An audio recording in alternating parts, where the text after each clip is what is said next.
আমরা আছি ঐতিহ্যবাহী ভান্ডারিয়া বাজারে। এখানে খাজনা মওকুফ হয় ভান্ডারিয়া কাঠালিয়া, তারপরে রাজাপুর থেকে বহু গাড়ি ভান্ডারিয়া বাজারে ঢোকায়। রিক্সা সমিতি সমবায় সমিতির নামে তারা প্রতিনিয়ত চাঁদাবাজি করছে। অভিযোগ আছে 1.5 থেকে 2 লাখ টাকার চাঁদাবাজি হচ্ছে এখানে, আপনারা দেখছেন।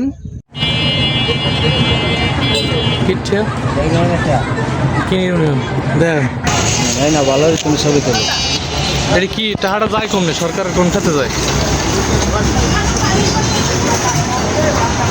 সরকারের কোন খাতে যায়? ইজি বাইক তো লেখা নাই, রিক্সা লেখা খালি।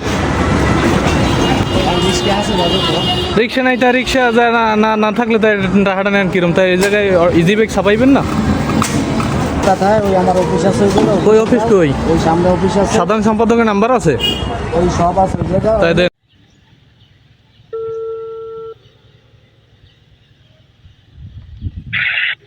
হ্যালো, আসসালামু আলাইকুম। ওয়ালাইকুম আসসালাম। আমরা একটা অভিযোগ পেয়েছি যে আপনাদের ভান্ডারিয়াতে আপনাদের এই রিক্সা শ্রমিক সমবায় সমিতির নামে মানে চাঁদা তোলা হচ্ছে। এইটার সত্যতা যাচাই আপনার কাছে ফোন দিছিলাম। ভান্ডারিয়ায় না পিরিজপুরে? এইটা হচ্ছে বরিশালে। জি না ভাইজান, আমরা আমাদের সদস্যের কাছ থেকে সংশয় ও বিধি আদায় আমি আপনাকে বলি, আমাদের কাছে একটা ভিডিও আসছে, সেখানে আপনারা ইজি বাইক থেকে আপনারা টাকা তুলছেন, সেই প্রমাণ আমাদের কাছে আছে। সেই জন্য আমরা জানতে চাইছিলাম যে এই যে বিষয়টা সত্যতা কতদূর। আর এটা তো ভাইজান আমি সরজমিনে আসতে আইনি দেখা উচিত। আমাদের কাছে তো ভিডিও আছে ভাইজান, আমাদের কাছে ভিডিও পাঠানো হয়েছে আজকে। আমিও তো বলি যে এটা আমাদের সদস্যের সংগঠনের আওতাভুক্ত। আমার 1000 সদস্য বাদে আপনি মনে করেন প্রতি দৈনিক 1.5 থেকে 2 দৈনিক না ভাই, আমরা শনিবার আর মঙ্গলবার যদি নেন 2000 গাড়ি ঢুকলে আপনাদের তাইতে 20,000 টাকা হয়। 1.5 থেকে 2 লাখ টাকার মাসের আপনার চাঁদাবাজির মানে কথা অভিযোগ করছে। এই বিষয়ে আমরা জানতে চাইছিলাম। জি, আমরা জানবেন 100 বার, আমরা জানার অভিজ্ঞতা আছে। এখন শুনেন, ওটা তো আমরা সঞ্চয়। আমি আপনারে কিছু প্রশ্ন করতে চাই। এই টাকাটা যে তোলেন, এইটা আপনাদের অনুমতি দিয়েছে কোন মন্ত্রণালয়? যদি বাহিরের কারো কাছ থেকে তোলেন আপনাদের সদস্য বাদে। বাহিরে নিয়ে ভাই, আমরা যদি প্রমাণ পাই বা প্রমাণ সংগ্রহ করতে পারি,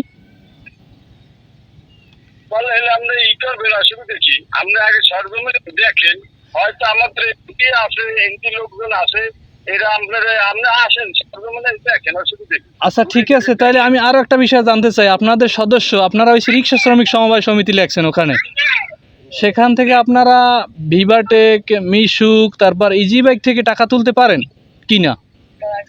ভাই সাহেব, এই দেখেন, এই যত রিক্সা ড্রাইভার থেকে আগে তো, এখন তো ব্যাটারি চালিত, আগে তো আমরা পায়ে ঠেলা গাড়ি থেকে শুরু করে এখন যত ড্রাইভার দেখেন, টমটম, নথিমন, ইজি বাইক, মোটরসাইকেল, রেন্টেকার, সবই রিক্সা ড্রাইভার থেকে উৎপত্তি।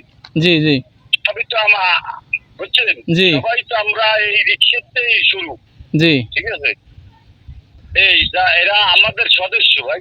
ও আচ্ছা ঠিক আছে। তাইলে আরো একটা অভিযোগ স্থানীয়ভাবে, আমি আপনাকে বলি, স্থানীয়ভাবে আরো একটা মানে সমস্যার কথা শোনা গেছে। সেইটা হচ্ছে এই যে যারা মাছ ধরার চাই কেনে, তাদের কাছ থেকেও নাকি অনেক সময় টাকা রাখা হয়। এইটার সত্যতা আছে কিনা এটাও আমাদের জানার একটা প্রশ্ন। না ভাইজান, এসব কোনো সত্যতা নাই। আমি আপনাকে বলি, কালো করে এক লোক আছে, দাঁড়িয়ে আছে, সে নাকি খুব বিশৃঙ্খল, অনেক সময় গালাগালি করে, এরকম রেকর্ড আছে। তো সেই বিষয়টা একটু নজরে রাখবেন। আমি আপনাকে বলি, আপনাদের কুর্তিপরি আজকে সম্ভবত সে ওই যে আপনার ওই যে লঞ্চঘাট থেকে এই যে ছাগলাট খোলার ওই রোডে সম্ভবত সে দাঁড়াইছিল। সেইটাকে আমি তো আর জানি না, আমরা শুনছি যেটা, সেইটা বলতেছি। ঠিক আছে, এটা আমি পর্যবেক্ষণ করবো অবশ্যই। আচ্ছা ঠিক আছে, ধন্যবাদ।